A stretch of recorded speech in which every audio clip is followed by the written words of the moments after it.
Welcome, Bayview Glen Church family. We are so thankful that you're gathering with us online today. My name is Eva, and I'm so excited about our new sermon series that we are kicking off today titled, It's Complicated.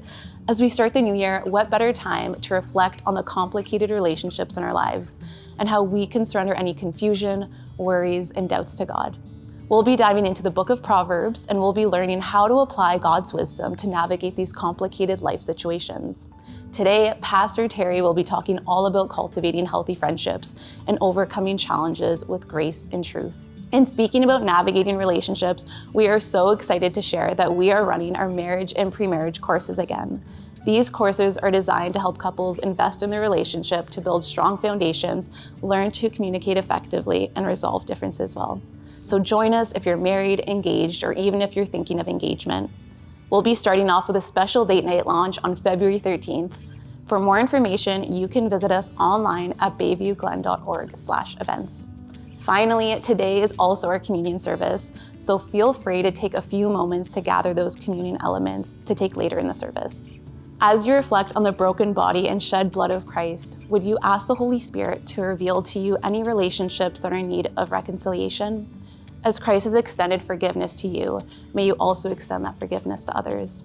All right, church, thank you again so much for being here with us. We pray that you are impacted as we gather together today.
Good morning, church. Welcome. It's great to be with you all today as we gather together corporately to worship our God. Psalm 100 says, "Shout for joy to the Lord, all the earth." So let's gather with the psalmist and with all of us together today and praise our God.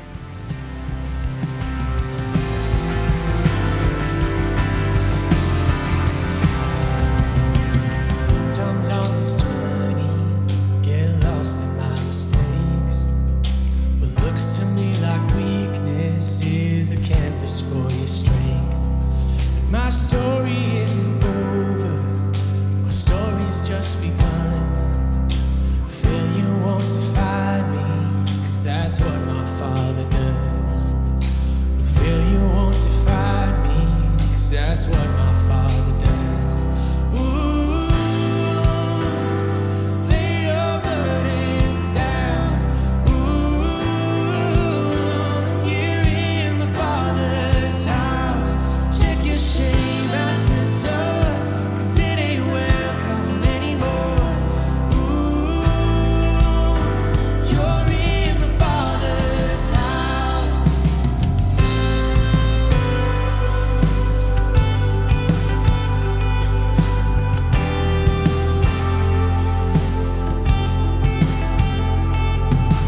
Arrival's not the end game, the journey's where you are. You never wanted perfect, you just wanted my heart. And the story isn't over, if the story isn't good. Failure's never final when the Father's in the room. Oh, failure's never final when the Father's in the room. Ooh, lay your burdens down. Ooh, you're in the Father's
Angels, let your song begin.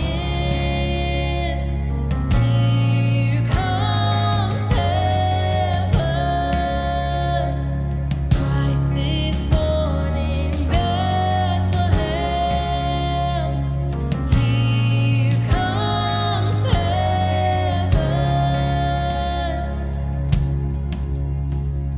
Sinner, wait no more. Love is broken silence. Come, let us adore. The Savior is with us. Angels, let your song begin. Here comes heaven. Christ is born in Bethlehem.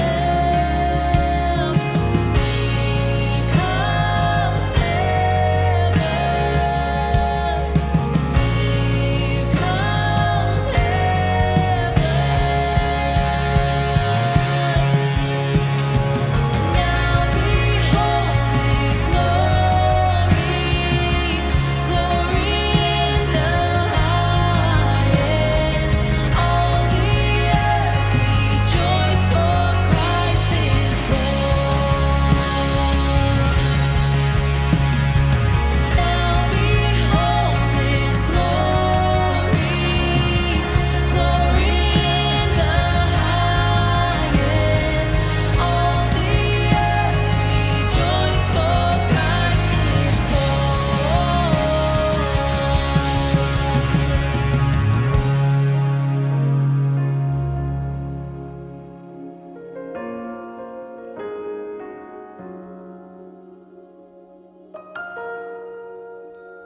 over all who mourn. Breaks the dawn of salvation. Darkness reigns no more, for Jesus is great. He is greater. Angels, let your song begin. Here comes heaven. Christ is born in Bethlehem.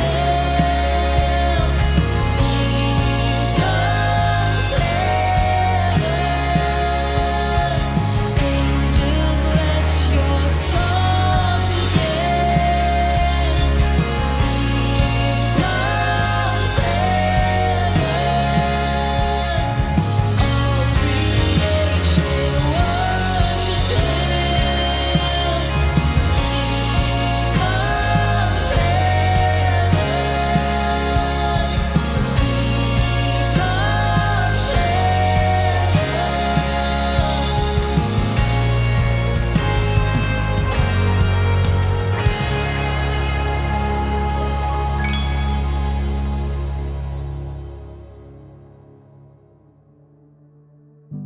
One of the privileges that we have as God's people is those who have received peace with God, and now we get to share it with others. We do this every week when we pass the peace.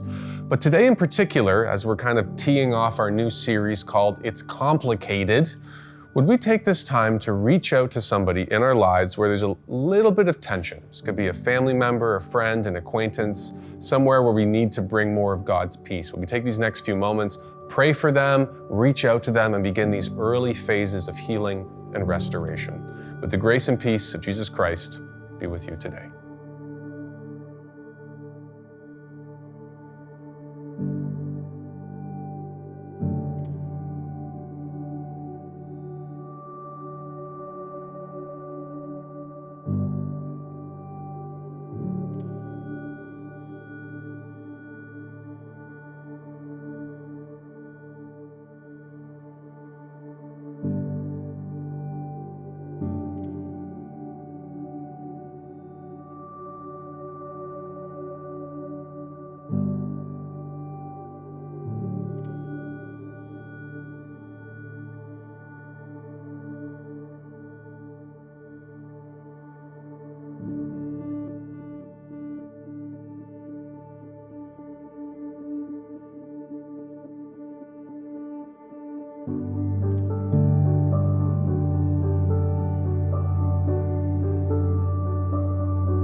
In the book of Matthew, Jesus said, "Let the children come to me." And today, this is exactly what we're going to do. We are going to see a highlight video of our parent and child dedications. At Bayview Glen Church, we don't call it baby dedications, we call it parent and child dedications because we believe it's about the decision of the parent to raise their children in the ways of Jesus. It's not an act of salvation for the child, but a prayer of blessing over their life. There's also going to be an opportunity for you as our church family to respond later. Let's meet our families. Hi there, we are the Bakers. This is my wife Rebecca. I'm Andrew. This is our son Danielus. So I'm Augustine. I'm Janas, and this is our boy Kairos. Magnium Yik. Do you pray with me? Dear Jesus, we want to pray a prayer of blessing over these families and these children. Will you protect these little ones as they grow? Lord, give them a childhood full of joy, laughter, creativity, and wonder. God, give the parents patience, wisdom, compassion, and courage. I pray for both the children and their parents that they would live out their calling and create a purpose through you, Jesus. Would the family be a place where the children can call home? And would they learn to love you well and love others around the world? In Jesus' name, amen. Wow, aren't these families adorable? Well, I love parent and child dedication, as it reminds us of who we are as a church family. God has given us a vision to become a family of disciples, and today we get to stand together with these families who are dedicating their children to Jesus. Sometimes people think that working with children or loving children is a spiritual gift, but you never actually find that in the New Testament.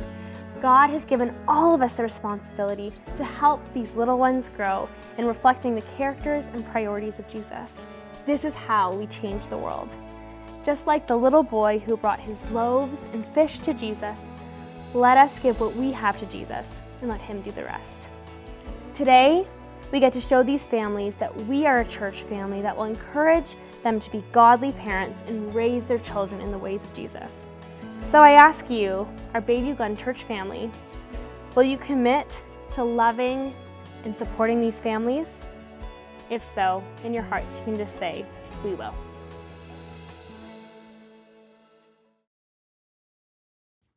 Well, it was almost 90 years ago that Dale Carnegie wrote a little book called How to Win Friends and Influence People. And after 90 years, it still remains one of the top 50 published books of all times. Sold over 30 million copies, translated in 30 plus languages. Why? Because people want to know about friendship. How do I make friends? How do I keep friends? In the 90s, people tuned into a show called Friends, just to watch a group of friends. More recently, it was maybe The Big Bang Theory. We love to watch and see what is friendship about. The reality is, though, friendship has kind of fallen on hard times recently.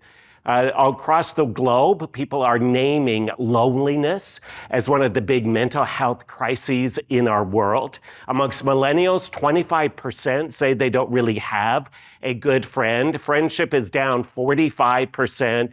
Many people who are over 60 are not just friendless, they would say that they are isolated. In fact, Mother Teresa once wrote this quote that I think is so profound. She says, "The most widespread and devastating disease today is not leprosy and it's not cancer. It's loneliness. It's not feeling wanted and feeling uncared for." And I'm sure as God looks over his creation, he says, this is not how it was meant to be. I mean, friendship has always existed from the very beginning. The Father, the Son, the Holy Spirit, they exist as a trinity together, as a community together.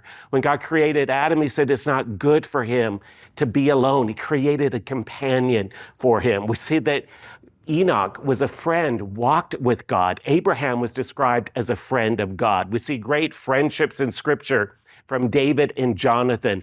And Jesus, just before he died, he said to his disciples, "I don't call you my servants, but my friends." And in the book of Proverbs, we see that the book talks about wisdom in living wisely in the area of friendship more than almost any other topic. And for the next few weeks, we want to just settle in and look at some of these Proverbs. Proverbs is a very different book from anything else in Scripture. It's not some great highs and lows of heroes or spiritual giants. It's not great theological teaching. It's just these wise, little pithy statements. We probably would call them life hacks today, just some wise statements. It's a book of wisdom, and the Hebrew word for wisdom just means to live skillfully, to skillfully navigate different challenges. And today we want to navigate what it is about friendship and to put for the next few weeks kind of a foundation for our understanding of relationships. And Solomon writes in the book of Proverbs, he says in Proverbs 13:20, walk with the wise and you will become wise, for the companion of fools suffers harm. Walk with the wise, our friends matter. So today we want to talk about just how to have good friendships, how to keep good friendships, what the basic definition of a good friend is, and then some complicated things that challenge our friendships. And to help me, I've invited Hasan Moon to join me. Hasan is a PhD recipient in adult education and community development. She teaches at the University of Toronto. She's the executive director of the Canadian Centre for kind of short-term coaching. And she's an author, a speaker, and one of our life group leaders here at Bayview. And she's going to help just understand how people can navigate friendships using some of the wisdom in Proverbs. Well, Hasan, thank you for joining us and sharing with us some of your expertise in working with people. I just want to ask first just about friendship and the definitions, because I think the whole idea of friendship has changed with social media, where we can friend someone quickly and unfriend someone quickly. What do you see as the basis of friendship? Basis of friendship. It's so interesting, Pastor Terry, because I used to have 852 friends, but my account got hacked and now I'm down to 352. Wow. And I friended 500 people quickly. And I think that this idea of making it so easy to actually either friend or unfriend, actually it's been pretty devastating. Because at the basis of friendship, friendship is not something that you can microwave. Right. Friendship is something that takes time, takes effort, and it really needs that crock-pot approach to building something together.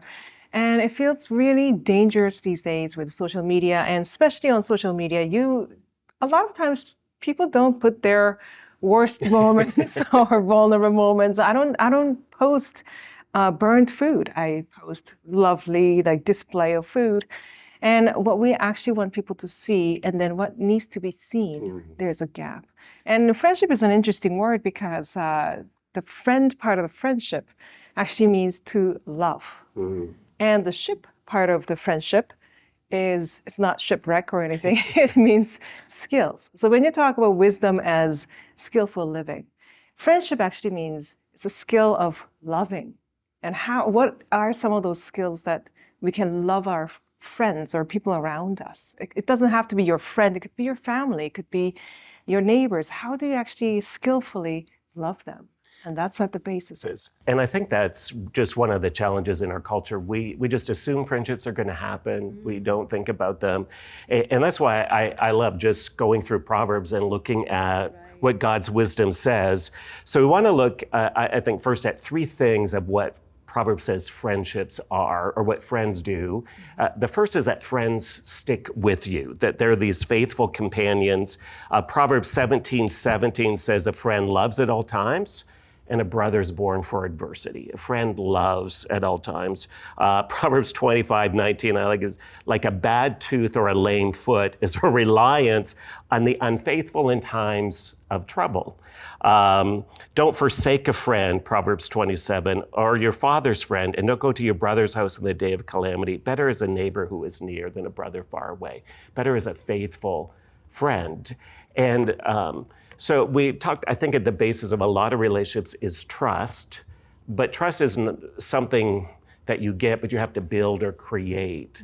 So people building friendship, how do you build trust with people? You know, one of the things that I find fascinating with the young people actually when they say, trust me. I'm like, Yeah. you just lost my trust. Right. And trust is not something that you can actually force out of people. It's a byproduct of Right. patterns of interactions that we have. So because I've seen you do this for whatever many times, that's why I can now rely on you. And it's like a bad tooth. You cannot rely on those things. You can rely on them because you've seen them. There's a pattern. There's a shared pattern. And how do we build trust? Is there needs to be those accumulation of shared patterns that you and I can actually have. So what does that even mean? I have friends who actually, especially around when I am most vulnerable, and you know who actually stick around, because those are the people that show up. Actually, you don't even know that they're there until you hit that rock and they show up. And I remember the day my father passed, and that he passed early in the morning, at 8 o'clock in the morning, two friends show up at my door. And I'm like, oh, they're from my university days, and they came and they're like, they just sat with me for 20 minutes. I'm crying and they're just sitting there, didn't say anything. They were just sitting there. And then all of a sudden they just got up and then they went to my kitchen and they started to clean out my fridge. Are you guys hungry? Did they ask you? No, they were probably looking for something and they got up and they started to clean my kitchen and fridge. And you know, the kitchen is an interesting place because that's your place of sort of vulnerable. It shows everything, all the things that are there, your preferences and things that are rotting, and they're cleaning that out. And that actual act, it's not just I love you, I'm here for you, but that act of generosity, I just experienced that as such a powerful presence of people at the time that I really needed them the most. So they showed up. I think as someone said, like, make a mistake and see who shows up in your life. That those are the real friends who are willing to walk with you. I remember a similar situation when our son died. We had two friends who came and they just sat in the hospital in the waiting room. And I don't think they said 10 words. And they didn't need to. They just were there. And it meant a lot. They had been through a similar situation, losing a child, but they were just there. They didn't tell us what we should feel or what we should do. They're just, we're here because we don't want you to be alone. And that's powerful. That's powerful friendship. If someone has lost trust or is struggling with trust for someone, or maybe people who are questioning, oh, I don't know if I can trust my friend. What are ways to rebuild trust? Is that possible? Wow. So when I see people who are coming in to have conversations with me in the session, a lot of times people don't come in and say, I want to make new friends. Can you help me? I don't think I have ever had that situation, but a lot of times people come and say, oh, I just lost a friendship. I lost a relationship. And they're heartbroken. And losing friendship is not really getting a lot of attention, but losing love or losing something, that gets like, oh, I just broke up. That gets a lot of press, but losing friendship or relationship, that separation is actually probably worse heartbreak than just, other relationships. And when that happens, my work usually is around how do we restore? So not only restore you, also restore the relationship. And oftentimes people, it's their real struggle. When leaders come in, they talk about their work and all the strategy, but then it comes down to the relationship. Right. And how do we actually build that trust, restore, especially when it's broken, how do you restore that? Couples who actually come in for coaching who are going through really difficult relational, almost breakups, how do we restore that? And then a lot of times I find it so useful to remind them of maybe their strength, their resources, but then remind them of why they were together to begin with. And remind them that that was their choice.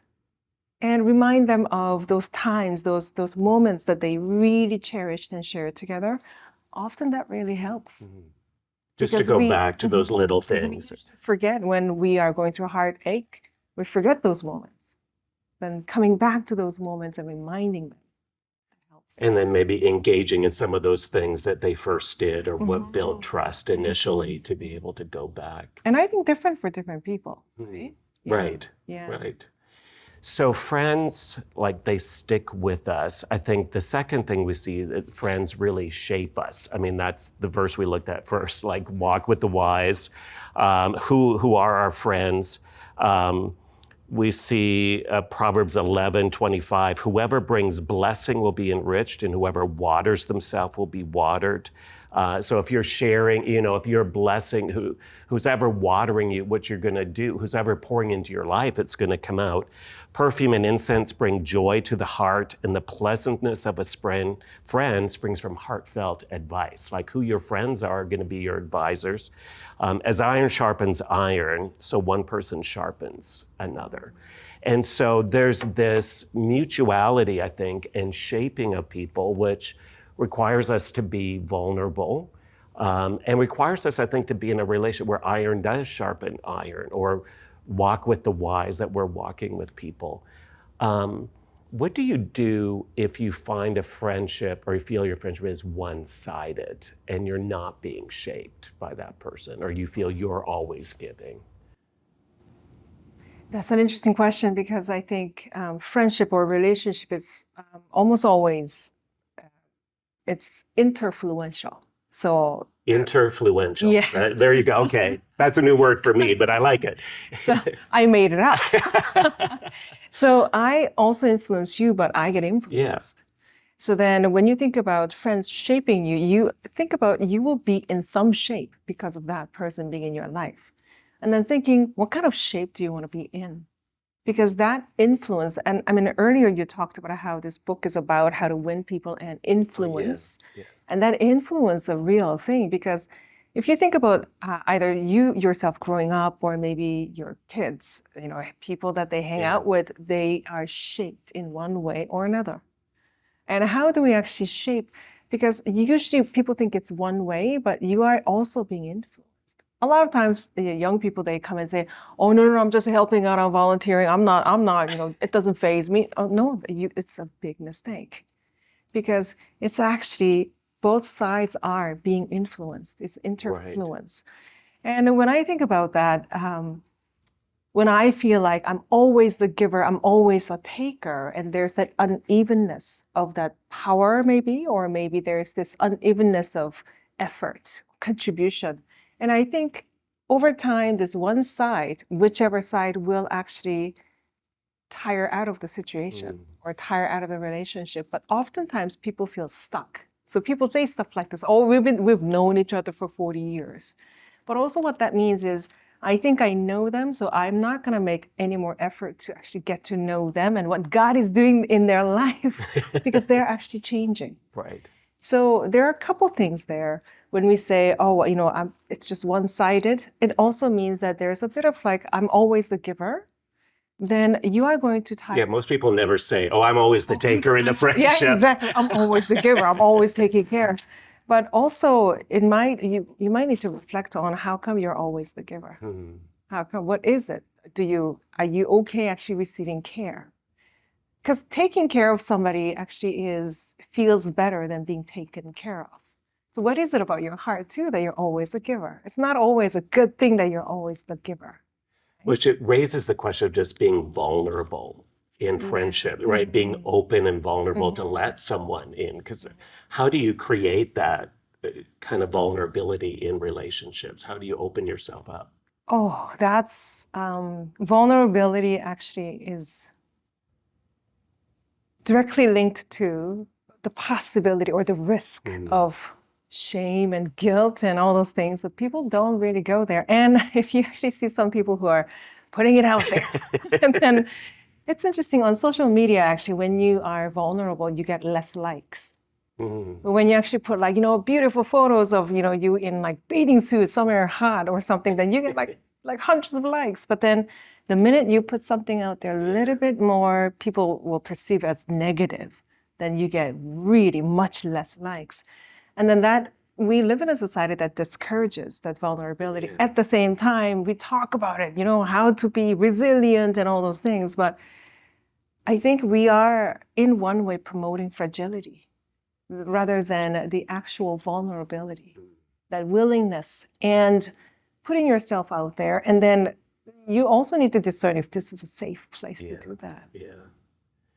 Which, Solomon goes on, if with friends shape us, he talks about the righteous choose their friends carefully, but the way of the wicked leads them astray, Proverbs 12:26. The righteous choose their friends. And so if friends shape us, I don't know if we always put much thought into choosing our friends. Right? We just we let it happen. We just assume our children are going to know how to make friends. But that just reminds me of it, like we are one friend away from maybe a significant change in our life. Like we look at the new year, how am I going to change? We might be one step away from being a better parent by becoming a friend with a better parent, or that we might be a step away from a better worker. But it might be better, we're one friend away. So how have you seen people choose friends? Or what do you think should be the thought in choosing friends? That's a good question, because I think I'm still learning. Because everyone is different, so you kind of need to experience them and learn and sort of negotiate what it's going to be like. And I guess this idea of you're choosing your friends actually is quite refreshing, because when we work with people, we go through this rigorous interview, and then we hire them, we take their CV, and we choose so carefully. But when it comes to the real friends who might influence your life, right. I don't know if we put in the same rigor. Are we doing friends audit? Are we actually reflecting on, do I want to be surrounding myself with these influences? Do I want to be like them, right? We do that with I'm going to say, as parents, you do that with your kids. You're like, you want them to be thoughtful with their friends. So you interview them? Well, we talk to them, yeah. Interview your kids' friends. But we don't do that as adults that much. Right. Mm-hmm. Yeah, we just let it happen or think it should. And somehow you sort of get to know somebody, and then there's a moment that you're like, are we friends? And how do we know that? What actually makes you say that we're friends now? Is that doing something together, like playing golf together, or is that suffering together? There's something that actually makes you feel and think that we're friends now. Yeah. But when I talk to my nephews, I think it's actually safe to say, probably don't be friends with people who do the things that God hates. Right. It's like, God hates it, and they do it, and don't be friends. And there are some things actually in the Bible that talks about what God actually hates. Like God hates arrogance, haughty eyes. And if you actually have somebody who actually makes you feel like you are less than them, maybe it's a good idea that you don't befriend them. Or things like if you know that they're quick to do evil, or they're scheming against or oppressing people who are vulnerable, that you know that they're not good friends. So the criteria could be pretty simple. For me, my criteria is God pleased in the way that they do their living? And sometimes they're funny, they're so cool, and then I want to be friends with you, but there is this, I feel this boundary sometimes, because I don't agree with how you're living your life. And how do we stay in that relationship without being influenced? Well, I think it's talking about them. I think it's kind of almost adult conversations at children's level, which are really challenging, because I think sometimes they feel maybe rejected. They feel that maybe it's a one-way friendship. Help them understand who they are in Christ too, and I think what they bring and the value they bring. Because often when we see a negative friendship, it's because we see that it's not bringing out the best in our child. And so talking to them about who do you really want to be, and how are they helping, and what ways is that going to be, and is this activity going to be able to do that? Or you just lock them in a room and don't let them have friends. Grounded!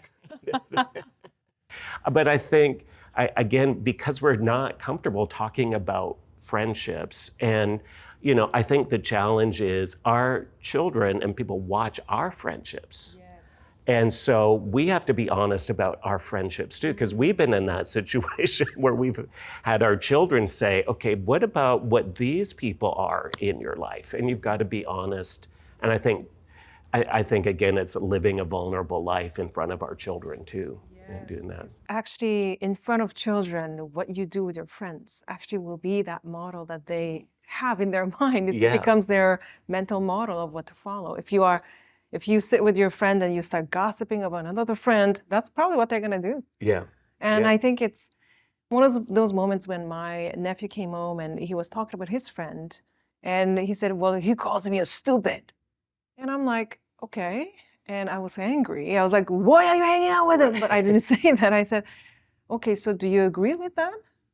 And he's like, I don't know anymore. And then having that conversation of reminding them who they are, I think that is so important. So I told them that I'm so proud of you. And if you don't like being called stupid, then you might need to think about that friendship. So having that conversation. It's good, yeah.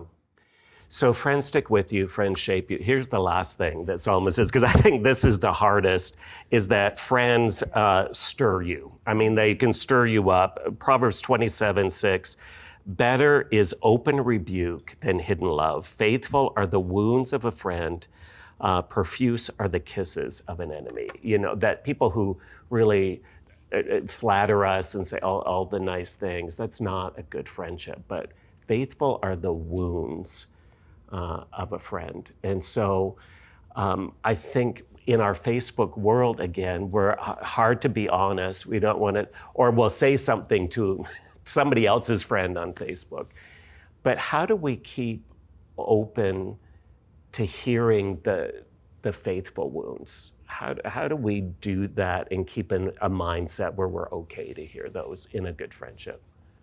I mean, first of all, if you have a friend who tells you, like really something that you need to hear, you need to keep them. And if they actually do it in a way that is really out of that care and love, not so much out of frustration, I think you definitely need to keep them.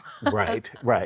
And I think being open to it, it's actually two-way, for the friend to offer you something and then for you to have that heart to receive it. Because oftentimes you may take it as a harsh criticism and then turn away and say, you know what, forget you, you're not good for my happiness, and walk away. Because these days people talk about, are they, adding to your joy? And then, no, you're not, and you just walk away. It doesn't work like that.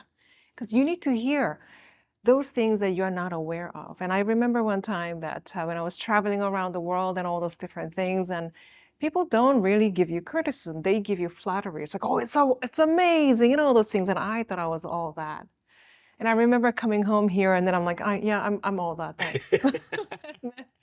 And none of my staff members will Yeah, I think people know sometimes when you travel, like when I've gone to Africa, people you can't even carry your Bible. They carry your Bible, they sit you. They just treat you like some sort of royalty. Yeah, and you feel bad about it, but then after a while, it's like you get used to it. That's the strange part of it, that we change.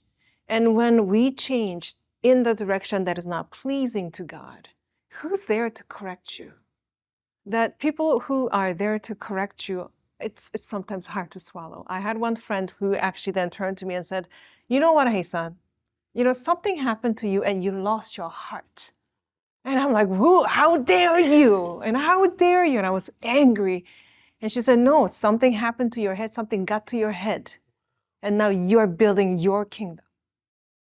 And you're not, and I was furious. And I was like, I'm not doing that. But those words of truth, they always stick with you and they bear fruit. Right. And then I heard it, so I couldn't forget it. So I went home and we had a fight.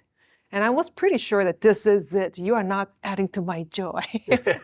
I went home, I prayed about it. I even I was angry, and I told my life group about it. And my life group members were like, okay, so do you feel that there's some truth to it? And they did it in such a caring way. And I realized usually what we want is for the life group to go, get rid of that person. They're not a friend. Yeah. Oh, and this life group just really, they held me. They held me in the way that I had to be held, like really held. They didn't flatter me, but they just said, "Is there clearly this is bothering you? Is there some truth to it?" And I came to realize that yes, it's 100% true that I really became somebody that's not who I want to be.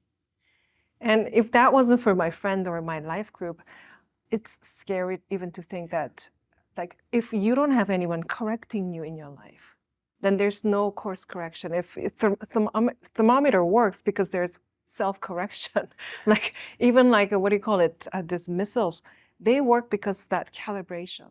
If there's no one in your life that is actually helping you calibrate to your core values, your purpose, then you don't know where you're going. So that is really powerful to me. The third one is really powerful to me. And I'm sure you have some. Oh, I know. Yeah, I remember. It was really after our son had died for a few years after. A neighbor's like, "You're mad at God." I'm like, No, I'm disappointed. You're mad at God. And I'm like, no, I'm the pastor. I'm not mad. And I get, it sits with you, and you're like, oh. So you really had to okay, where am I angry, and what is that, and how do I release that and do that? And yeah, over time, people, those good friends who really care for you or don't have their own personal agenda say things and don't have their own personal agenda. Yeah, they have your agenda. They want the best, or God's agenda. Seeing what's there, and it's really hard. So I think because what happens is we often get offended. And so instead of being stirred and shaped, we get offended. And I think, we can have this spirit of offense in us that we have been hurt or offended or something's happened, we've been rejected. And then almost everything feels like an offense. So what do you do if you're walking around with that kind of offended spirit? I think it's the key word of these days, no? Like if you say, "Oh, I'm offended," Yeah. then somebody needs to do something about it. So actually, it's funny. I talk to my nephews, and my nephew one day actually said, "Oh, I'm offended." I'm like, "Okay, and what do you want me to do about it? Because it's not it's okay. You're offended. You got to do something about it." And it was really interesting to have that idea because this offense and defense is actually separating you and I. And there's this actually the word fence is a short form of defense. Right. So fence is a short form of defense that actually means to guard or protect or ward off. So you and I may have this fence because my intention is to defend. Because the assumption is there is something that you're attacking. So I need to now defend. So if you approach your relationship this way, that you are attacking me. So if you walk around being offended, maybe then you are assuming that people are out there trying to attack you. Yeah. And what if people are out there to really they're there to care for you, love you, and correct you? Correction is just the expression of care. And being offended is not a sign of what other people do, but it's actually your heart state, isn't it? Which is not what we do. We blame the other. It's like, oh, look at them. You did this, I'm offended. But I wonder how many times God actually thinks that of me. Yeah. Yeah. Proverbs 18:19, a brother offended is more unyielding than a strong city. And that's how we power up or we put that fence around us. That's right there. Proverbs 18:24, a man of many companions may come to ruin, but there's a friend who sticks closer than a brother, which I think we often think of that's Jesus. And Jesus said to his disciples, I don't call you my servants or students, but friends. And we think, okay, he was in the upper room. There's Judas, there's Peter, and he said, you are my friends. What's it mean to you that Jesus is your friend? We talk about this in life group that some people actually have a hard time seeing Jesus and God as their friend. They see Jesus as their boss. Mm-hmm. Now, I have a hard time seeing Jesus as my boss, and that's my problem. So I think I really resonate with this idea of friendship that he is offering. And what does it even mean that I am no longer a slave or even servant or student, but actually I am his friend. What does that mean? I struggle with that actually idea. It's overwhelming. If you sit with that idea that Jesus called you his friend, that's overwhelming, isn't it? And that's the verse that really changed my life. Because I remember one time I felt alone. I didn't have a lot of friends. I was in high school and I was reading that in the Gospel of John. And, I no longer call you servants, but friend. And I remember having kind of like an argument with Jesus, like, okay, if that's true, you're my friend. I don't have friends right now. You're my friend. And, I think we do learn how to be friends with others by our friendship with Jesus. How is he seeing it? How is he sticking with us? And that's what I saw. He was always there. He was opening doors and opportunities. He's shaping my life as I got to know him. And, he's, stirring things up because he does that. And so I think that's the truth of who Jesus is, and learning that it is a friendship and relationship, and he came so that he can do, he's obviously an influential and authoritative friend. He's a friend boss, but he is, that relationship, that he's there, he's always there. He's cheering us on for the very best for us is pretty powerful. And I think, Pastor Terry, I think about this question that you actually asked me when we first met. And you, within like 3 minutes of like, hi, my name's Asa. And you said, so what is God stirring in your heart? Yeah. And I thought, I love this, because those are the real questions that we need to be actually asking each other. Right. And I would love to see people actually asking each other this question, what is God stirring you? And that's way of you stirring in their life. You may not know what they're going through, but just by posing that question, I went home actually that day. And then the next day I'm thinking, yeah, what is God stirring me? I had a quick answer, but really how am I being stirred? And I think we were talking about what's the difference between friendship and fellowship. Yes. And that's what turns friendship into a fellowship, when Jesus really is a third friend in the midst of the conversation. Well, I think we could keep talking forever. We should do another podcast with stuff we didn't get in. But I think friends, stick with us, shape us, stir us. And I think we need to be more intentional with our friends. Watch for that spirit of offense and let people in. And I think be more intentional about choosing and building our friendship. And I think we live in a culture where everybody's so busy. And I think we all want more friends. We all want deeper friendships, and we all want to take friendship, really from friendship into that fellowship. So thank you.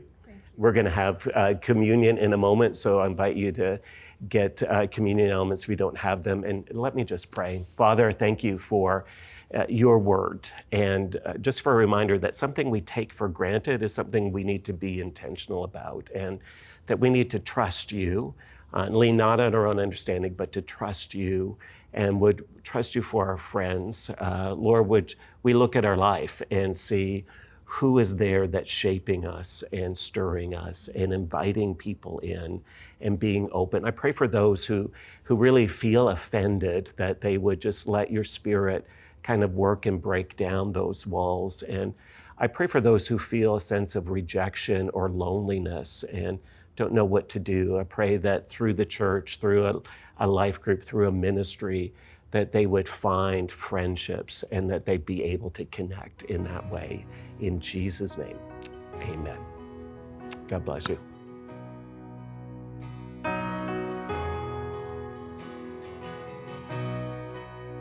Are you hurting and broken within?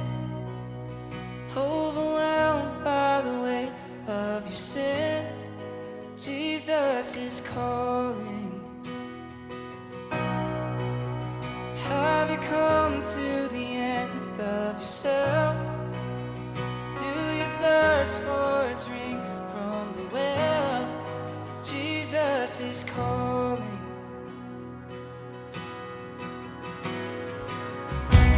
Oh, come to the altar.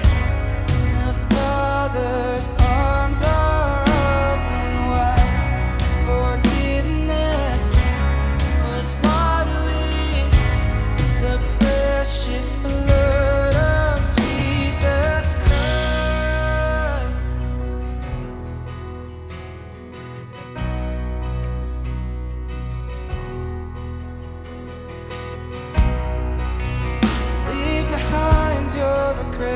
and mistakes. Come today, there's no reason to wait. Jesus is calling. Bring your sorrows and trade them for joy. From the ashes a new life is born. Jesus is calling. Oh, come to the altar. The Father's arms are open wide. Forgiveness was bought with the precious blood of Jesus Christ. Oh, come to the altar. The Father's arms are open wide. Forgiveness was bought with the precious blood of Jesus Christ. With the precious blood of Christ.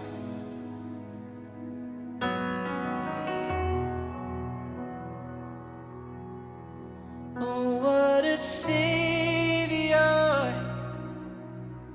Isn't he wonderful? Sing hallelujah. Christ is risen. And bow down before him, for he is Lord of all. Sing hallelujah. Christ is risen. Oh, what a Savior. Isn't he wonderful? Sing hallelujah. Christ is risen. Bow down before him, for he is Lord of all. Sing hallelujah. Christ is risen.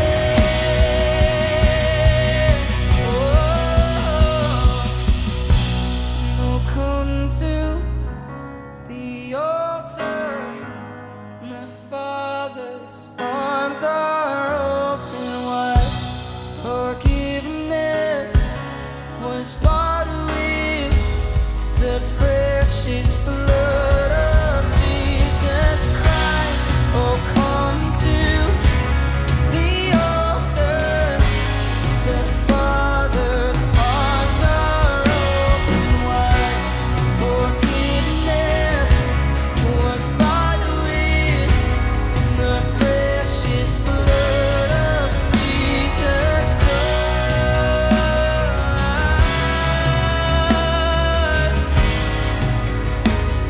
The precious blood of Christ. Oh.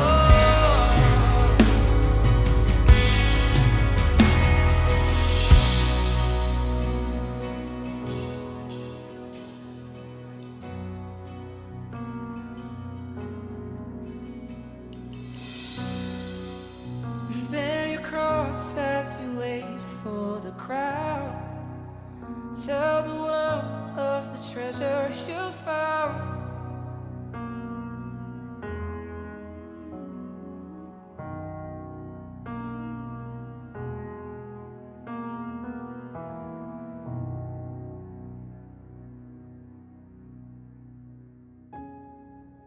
When we take communion, we as a church are celebrating the restoration that we have with God because of the death of his son, Jesus. And from this overflows the unity and peace and restoration that we can have with others in our life as well. And so these symbols show us that the unity that we have with Christ is just as real, just as present, and just as near with us today as is this bread and this cup. So when we take these things, we remember, proclaim, and celebrate what we have. So let's first take the bread. which represents the body of Christ, which was broken for you. Let's take this together.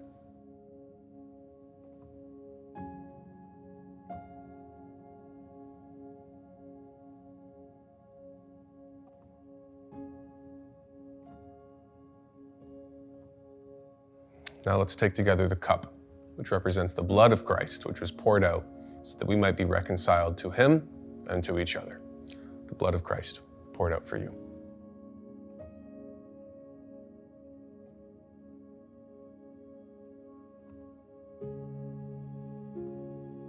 Christ has died, Christ is risen, and Christ is coming again.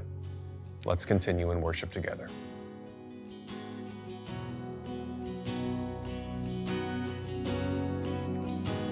I count on one thing. The same God that never fails will not fail me now. You won't fail me now in the waiting. The same God who's never late is working all things out. You're working all things out. Oh yes, I will lift you high in the lowest valley. Yes, I will bless your name. Oh yes, I will sing for joy when my heart is heavy. All my days, oh yes, I will.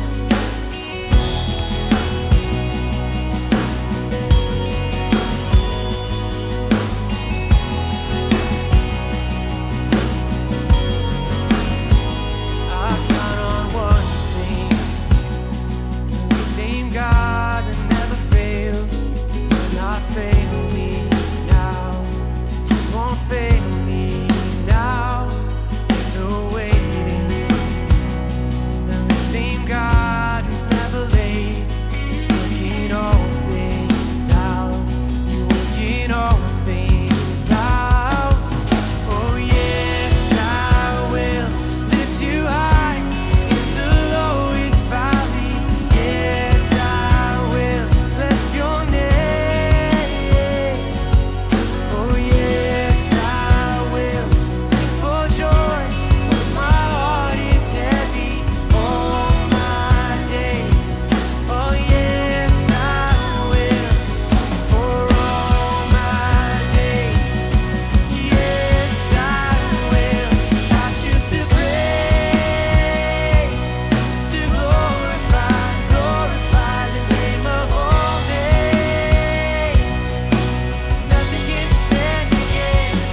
I choose to praise, to glorify the name of all names. Nothing can stand against. I choose to praise, to glorify the name of all names. Nothing can stand against. I choose to praise, to glorify the name of all names. Nothing can stand against. Oh yes, I will lift you high in the lowest valley. Yes, I will bless your name. Oh yes, I will sing for joy when my heart is heavy. All my days, oh yes, I will. For all my days, yes, I will. For all my days, yes, I will.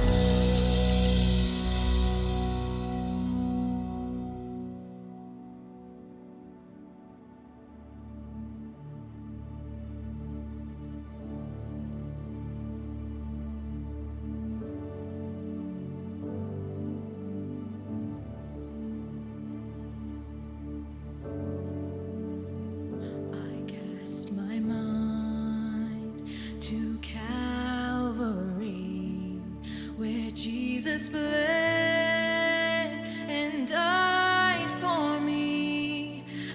see his wounds, his hands, his feet, my Savior on that cursed tree. His body bound and drenched in tears, they laid him down in Joseph's tomb, the entrance sealed by heavy stone. Messiah still and all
We just sang about praising the name of God. And one of the ways that we do this as God's people is through our giving. Our giving is a way of showing the world that God is more satisfying than anything else that we have. And we'll use all that we have to join him in his ministry of reconciling all things unto himself. So to worship in this way, you can go to bayviewglen.org/give. Also, it's the start of the new year, as I'm sure you're well aware of, and one of the opportunities that we have in this new year is for you to join a life group. A life group is just a community of members of the family of Bayview Glen that are doing life together. It's part of discipleship, it's part of our growth, it's part of how we use our gifts and discover who we are in community with God's people. And so we are kicking off another life group launch on February 5th. And you can come and learn more about what life groups are, if there's one near you, and how you can best join. And to sign up for this, you can go to bayviewglen.org/events. Now, finally, church, as we are sent out today, let us be marked as people who show the world through our friendships that Christ has come. He's died to reconcile us back to himself, and we are people that can live in, thrive in, and grow in this reconciliation. So we'll see you next week. Take care. Bye.